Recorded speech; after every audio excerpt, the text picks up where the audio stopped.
Can you hear me okay? Yep, can hear you. All How's it? right. Good to chat again. Good to see you again. Thanks for Brand Innovators and the team for always hosting great discussions.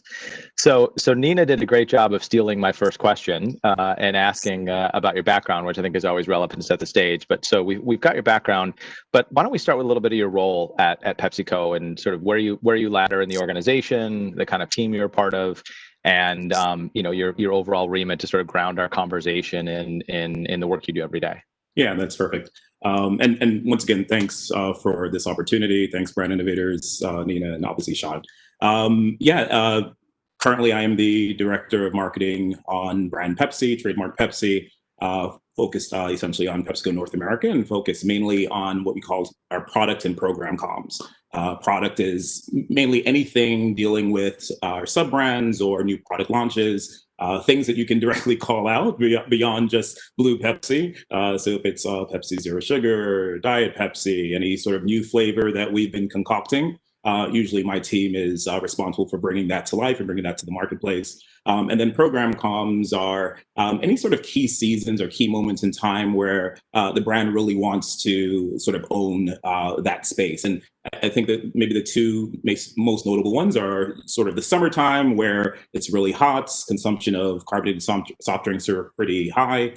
So we come to market then, and then also the holiday season where traditionally the red guys tend to have a little bit more voice during that period of time, and we've been making a splash for the last 2 years. Last year, notably with Cardi B. So it's just really making sure that our product really resonates in key seasons. So that's essentially what I do, and the goal is how do we sort of bring sort of a 360 sort of creative comms sort of strategy to life, or whenever those things happen. So you're a busy guy. It I seems would so. I would imagine in a role like this, you touch all sorts of disciplines internally, insights and analytics, CRM, media buying, creative, studio in-house, and all a myriad of agency partners externally. But the theme of the day, besides beverages, we had beer earlier in the day, spirits right before us, and now we're in, trademark Pepsi and your, diverse portfolio. But the theme of the day is cultural marketing, and so we don't make any assumptions on how Pepsi views it, but also you personally. What does cultural marketing mean to you? Yeah, so I think when you think about sort of culture, big phrase culture, what exactly is it? It's really just the norms and beliefs of sort of whatever defines society that you have. So if we think back in history, you had sort of the Romans, you had the Greek, you had sort of different African cultures, the Mayans. Any of those groups, it was sort of the things that we can point to that define them. So that's their music, their dress, their architecture, their sort of maybe spirituality and how that sort of comes to life. And when you just sort of put a marker in history, that's how you sort of define that group. So to that end, if we think about present day, sort of popular culture is sort of the broad norms and beliefs and other things such as music and art and food and fashion, et cetera, that ultimately define the people. So when I think of American popular culture, it's maybe if you think about things like burgers or baseball, football, Hollywood. If you were, just a person outside of the U.S. and you wanted to point to what is America, these are the sort of broad stroke things that we would sort of say. And then when you go sort of deeper into that, it's the various sort of subgroups that define sort of that collective ecosystem of whatever that culture is. So marketing or cultural marketing is ultimately how we connect to those various groups. Either you do it from a sort of broad strokes popular level, or you do it sort of within those subgroups, and hopefully the ability to go really deep within those becomes how you sort of come to life. So it makes a lot of sense. And we talked yesterday a little bit about not just what culture means, but how that's become a part of the DNA for you and your team. And it seems like a lot of brands we talked to at our platform, and you and I spoke about yesterday as well. You've got decisions to make around sort of creating culture, reflecting culture, amplifying culture in communities, and so on. How do you decide, I guess, where Pepsi chooses to step in, and how does it stay authentic? Yeah. So I think the way to maybe look at that is from a brand perspective, you can it's actually something, I'm going to borrow a phrase from Todd Kaplan, who is the VP of brand Pepsi. And it's something that he likes to say. A brand can sort of do two things. One, a brand can be brand out, or you can be culture in. So brand out is pretty, traditional. It's, hey, the brand has something to say. I have a product to launch. I have key sort of press points. I have something that's going on within our sort of activation window or our calendar, and I need to sort of let more people know about it. And that's the brand sort of speaking to the audience, and hopefully the audience sort of connecting with it because you've done your research, and that feels good. Culture in is allowing the brands to sort of breathe a little bit and recognize that the world is happening around you. So it's one thing to sort of be a brand and let people know what you believe, but if you're also taking sort of inputs from what's happening in society, what's happening in the moment, and allowing that to sort of shape the plans that you have, still hitting sort of the key points that you have from a brand perspective, but allowing that to also be sort of mixed into it, then you're able to, and what you hope is you're able to capitalize on sort of the collective maybe affinities for what's happening. You ultimately are not tone deaf. You understand that your communication, you're speaking to real people, and hopefully those people sort of get what you're saying given everything that they're going through. And so it allows you to sort of just have a bit more of a two-way conversation with your audience versus just being a brand that has its message points and ultimately delivers that to everyone. So a brand, we talked about this yesterday as well. I mean, I love the framing of the brand out culture. And is there an example that comes to mind, that you're proud of, that sort of led to an insight that led to an activation and success? Yeah, I would say I'm going to borrow from sort of a side of our team, some things that they're doing now. So Kyle Lazarus, JP, they're working on our NFL partnership, and obviously, big day obviously today for the NFL. But the reality is for most fans of sports for the last few months, definitely fans of the NFL, that something that is a bit of a tradition for a lot of people, actually being present there during a football game, or just collectively getting together in bars and being part of sort of that sort of social exchange where around the NFL, like a lot of that is not happening, right? The world is a little bit perplexing at the moment, so a lot of that isn't occurring. And a brand could certainly say, okay, well, let me still just celebrate the NFL, and let me, have people in the stands and all these other things. And, maybe consumers are fine with it because it's normalcy, and, they'll give you some excuses. But the reality is, a brand who's really taking in that sort of culture in perspective, they realize, okay, things are different. So let's shape that into our communication. So there was something that the team put out. You can check it on our Instagram. There's a good long form feed. Catherine Carter, she was one of the people responsible for that. They essentially recognize that there are, a lot of fans out there. The team they sort of landed on was Pittsburgh Steelers. And there is this really interesting story about this father and son who always, season ticket holders, always go to the game. And they just can't, obviously, this year. So what the brand working with the NFL and the Steelers were able to do was actually bring a bit of that experience back to their homes. So actually went to the stadium, pulled out a couple of seats from the arena, from the stadium, and actually brought that into their house so they can watch the game at home. And the reality is that's what a lot of us are going to be doing this year. So how do we sort of recognize that and bring these sort of in arena experiences directly to the fan who's now watching at home? So I think that's a really good example of culture in, and then shaping that around the plans that you ultimately have. It's great. As a long-suffering Bears fan, I don't know if I'm excited for the return of the NFL or not, but there's always next year. But to my earlier point about authenticity, I mean, I think not every brand is Pepsi that has the relationship with the NFL and access to the shield, so to speak, and the overall marketing might. At the same time, what you described isn't shouting about, hey, we're an NFL partner. It's the acknowledgement that there's a social connectivity and a sort of a ritual rhythm to the fall around NFL viewership, whether it's going to the game and tailgating, or generations of families, that sort of thing. How do you land on sort of those core consumer insights amidst sort of I would imagine all the data and analytics team members you have and reams of data? And ultimately, the goal, I'm sure, is to drive downstream sales. A brand like trademark Pepsi is not probably as concerned about a new entrant, around general awareness. But how do you sort of the alchemy of the art and science, so to speak? How do you take the data points and then something as sort of foundational as an NFL partnership and land on the activation you mentioned? Yeah, no, I think that's great. I think you hit it on the head too. We have insights baked into our DNA on the brand team. We have our insights partners who are literally on our team. We're all on the Zooms together multiple times a week. So there is, and we work on different initiatives, and they are actively a part of that process. So there really isn't a separation between sort of marketing and marketing insights, within our building.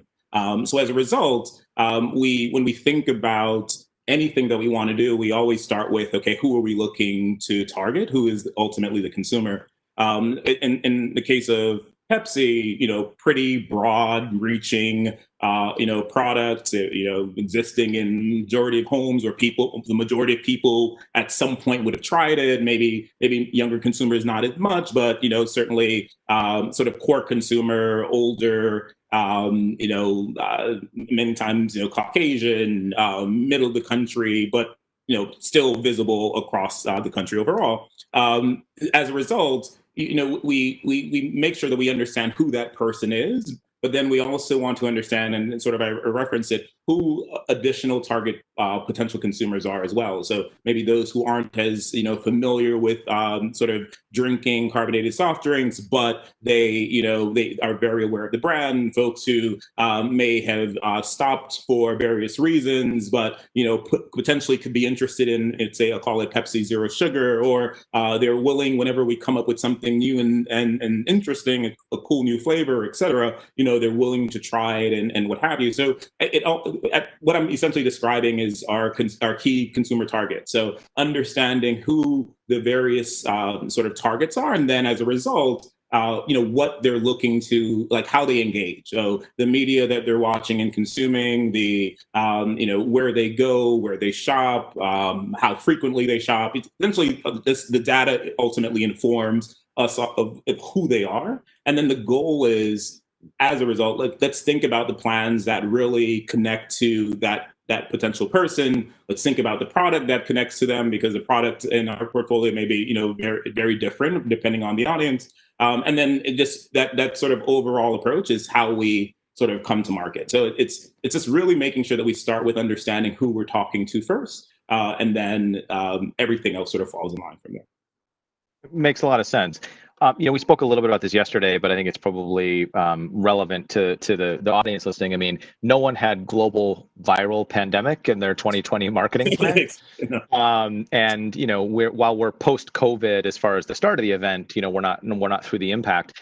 But in full disclosure, our teams do some work together and work I'm certainly proud of. But one of the things that's always impressed me, you just name checked a lot of folks on your team. You talked about Todd. It's very clearly that culturally, internally, there's a lot of connectivity. But organizations, especially one of your size, staying nimble and being quick is always a challenge. Curious, sort of first part of the question, curious sort of how you make that a part of just operational workflow inside. And then secondly, sort of how that manifested itself this year, as well as the look ahead. How do you make sure you stay nimble based on a pretty, fast moving news cycle, if you will, today? Yeah. No, I think, if we could say unprecedented times, and like we're operating in sort of this space that no one has ever before. I think we're all saying that. We all know that. I think it's now. And that was the same thing for us too, right? We think of sort of larger organizations. In most instances, you've planned out well in advance, your media plans, your product launches, different partnerships. Like all these things are usually baked well in advance, and then there are other sort of areas where you're open to nimbleness, but that's usually not sort of the majority of your plans. Obviously, this is a year where all that was sort of upended, and if you can't I don't know, do a sort of outdoor activation, i.e., all these festivals or all these concerts or all the games, etc.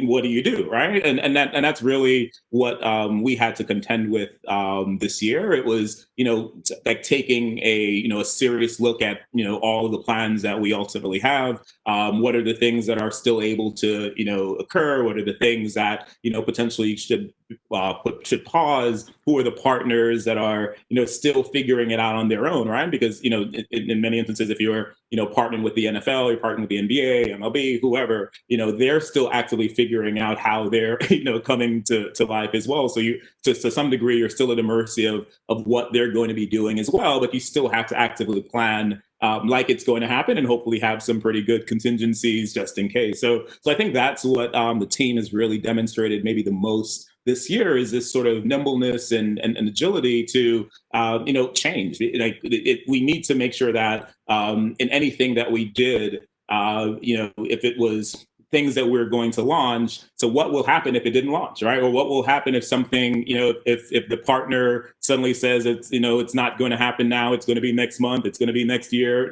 how do we still go to market? And that was really what we had to face with, essentially had to face this year. Certain things didn't happen, other things did. Things that we weren't thinking about doing, they came to life. So I think it's a new muscle that I think most organizations, especially large organizations, have had to build this year. If you're working in a startup, I think this is a muscle that you just have naturally. When I started my career, I worked at a startup, and most of what you were sort of focused on was keeping the lights on. Any opportunity was the opportunity, and you were chasing any sales call or any any potential partnership, any news cycle. Like, you were just really interested in being a part of it. So to some degree, I think the large corporations had to operate with that sort of uncertainty that a startup typically does, and sort of build that into their DNAs. And the ones that are, can't say like the ones that are doing well. There are many who are doing well. Some circumstances are creating more issues for other companies. But the ones that I would say who are going to learn from this are those who have now baked that into their DNA, into the way they sort of connect internally, and hopefully the outputs of that are going to be things that we reap the rewards for many years to come. Yeah, it makes a lot of sense. I mean, following the news cycle that Pepsi talked about publicly, you guys reinvested in your own employees in the early days of the impact, reinvested in a lot of partners. And if I recall correctly, you weren't part of that sort of YouTube montage of all the TV ads with the haunting piano music, and we're in this together, and with great respect to any brands in that reel. But you talked about earlier sort of your definition of culture and how Pepsi thinks about it, and so. Maybe a fair question to that and what we've talked about. I mean, do brands have a responsibility to culture? I mean, Pepsi, as you alluded to, has a really proud heritage with music, with sports, whether it's big leagues like the NFL or otherwise. But we're in an era now where culture intertwines with social justice issues, the election cycle, all these other things, where those communities from sports and music are going over into political and social justice and all that. How do you think about sort of a brand's role, and then more specifically, Pepsi's role, and how to use that voice authentically? Yeah, no, that's great. I think it starts with recognizing that we do benefit from culture, right? And so the reason why brands want to get involved in cultural conversations is, especially these days, right? It's impressions, it's likes, it's the news recaps, it's essentially the roundups where if someone's talking about the Grammys or the Super Bowl or the some big sort of TV show that everyone is sort of connected to. If I think about the Game of Thrones moment, if you are part of that moment, then hopefully you're part of the sort of broad sort of conversation connected to that, and then hopefully that audience sort of feels an affinity towards you, and the hope then is that results in sales or just overarching awareness. You've sort of broken through the clutter. So we all benefit from that, but I think there is something to be said about beyond just being a someone who participates in culture. It's like, what are you adding to it, right? What is the why are you there to begin with, right? Because I think if they think about sort of the social construct that that maybe exists is things are happening and we as a brand can participate. But if we do, hopefully we're adding to it versus just benefiting from it. Your hope is that the audience that is a fan of this show, or the audience that is connected to sort of this event, they feel that by you participating, you are sort of helping to extend the awareness or reach or fun connected to that. And if the goal is that, if the goal is we are looking to not just take from the moment, but we're actually looking to add to it, then I think then you're sort of fulfilling your end of the contract. Whereas if you're, there's this term sort of culture vulture, folks who come in because they know something is happening and they can ultimately sort of benefit from it only, I think that becomes an issue. And consumers are really good at sussing that out. It's like, you have never talked about this before, or you're never in this moment. Like, why are you there now? So I think it's really important for brands to recognize that it's up to us to make sure that whatever audience or target or group or moment that we want to participate in, that we're there to sort of add to it. A good example is not in Pepsi, but Mountain Dew. Game of Thrones was happening. I use that example, but Game of Thrones was happening, and everyone, you're sort of caught up in this moment around Game of Thrones, and the team on Mountain Dew, and full disclosure, I was on the brand team at some point, but it wasn't my project. But the brand team sort of said, "Hey, there's this character Arya who has this sort of revenge list, and she sort of checks off the names of this revenge list of people that she ultimately wants to kill." And they had this great idea of creating this thermochromatic can where it reveals the names, essentially Arya's list on this can. And that really became a sort of a sensation for people who are fans of the show, because it was sort of this Arya's list on a Mountain Dew can. So this was Mountain Dew sort of adding to sort of the collective interest and intrigue of the Game of Thrones. If another brand could have done it, maybe a little bit differently, and maybe not sort of created that sort of that way of resonating with consumers, and as a result, not fulfilled sort of their end of the social contract. It makes sense. In the true confessions vein of things, I was a late bloomer on Game of Thrones. I don't think I watched up until season 4, season 5, and then caught up. And but you're right, it's authentic, and I love the framing of sort of, we benefit from culture, so we've got an obligation to add to culture if we're gonna be there. I think consumers are smart enough now to realize where it's a bit inauthentic. Yeah. And we discover all the time on our platform cultural touchstones that we would be surprised by. Like, anytime we run esports content on our platform, we get all sorts of social interaction, and it just shows how widespread, the kind that we maybe don't get from other major leagues. We had a culture segment last week on our network about BTS, and suddenly it was all K-pop all the time. The flood of K-pop artists. All right. I joked with our content team, we should just turn our network into all K-pop all the time. After there are a lot of them. They are everywhere. Who knew? Yeah. So we'll get to questions from the audience in a second, but sort of maybe two segues to that. So many in media today, there are obviously a myriad of additional choices as far as where to have this conversation. And I would imagine it's never one thing, right? It's not as big as the Super Bowl halftime show is. It's not the only thing you do, right? And there's these platforms that pop up here today, gone tomorrow, and some that obviously stay and really grow. How do you think about not just what conversation to have, but where to have that conversation? How do you do it internally? How do you work with your agency partners, your publisher partners, and so on?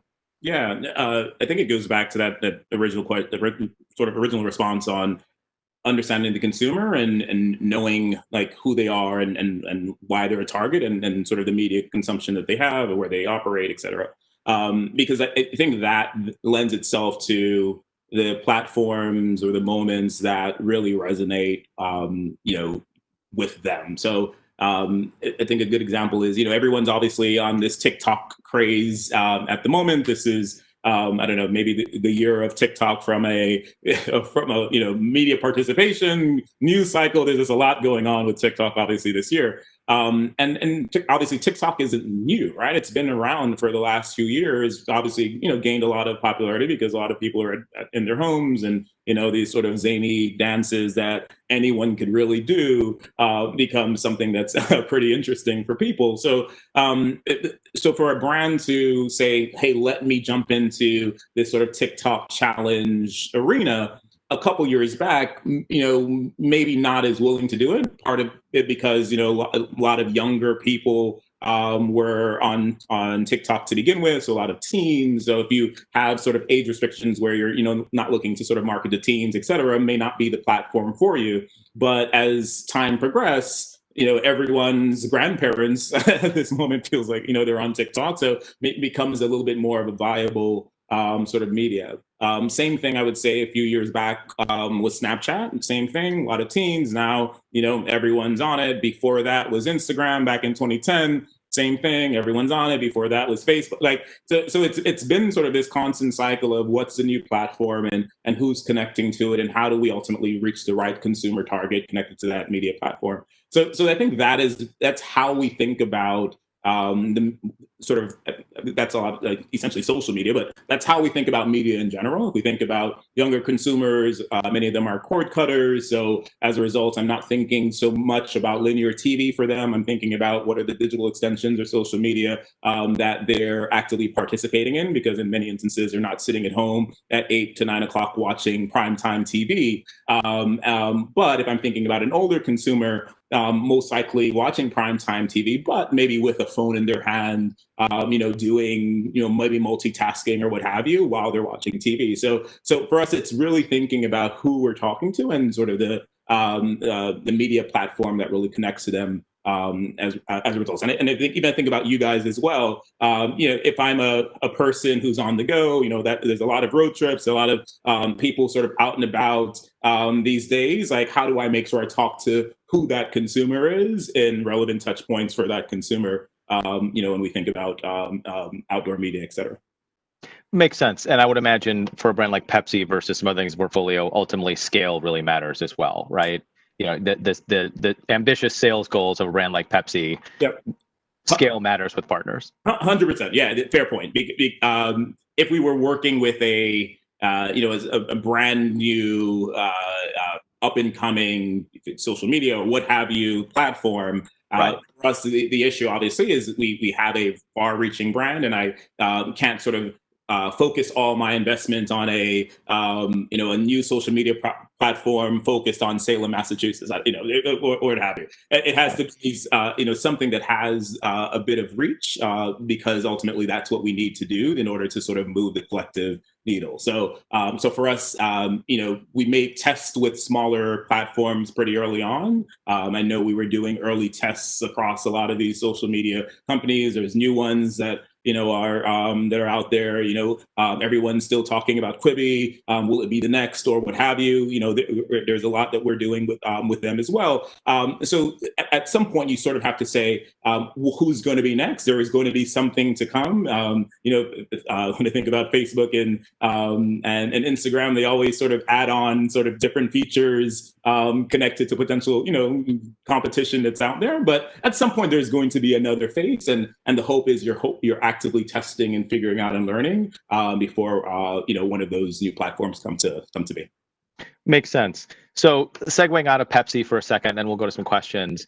You're obviously a student of culture, as you alluded to at the start. How you think about it? I mean, you're probably a voracious consumer of art, music, lifestyle content, everything out there. I mean, who, especially with the impact on so many of these experiences because of COVID, who's doing it well? What campaign do you look at, or sort of what organic content do you wish you could have done or been a part of? Yeah, there's a lot. I think constraint is really creating just a lot of creativity. If you think, I think it's like the recession of 2008, where I think that's when Groupon and Venmo and WhatsApp and Instagram were all sort of formed around that time. I can't say they were formed because of the recession, but that's when they came to be. So to some degree, I think a lot of that is kind of what's happening right now.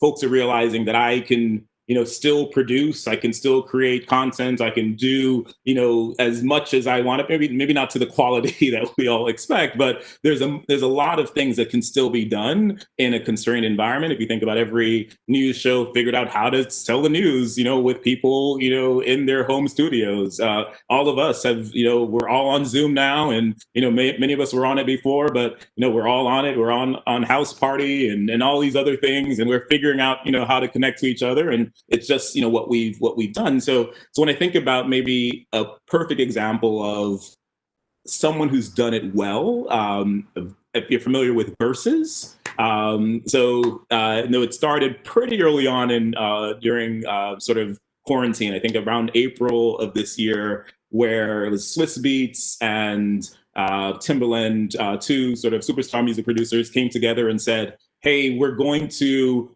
recognize that we have a constrained environment. You know, everyone's at home, everyone's on their social media feed.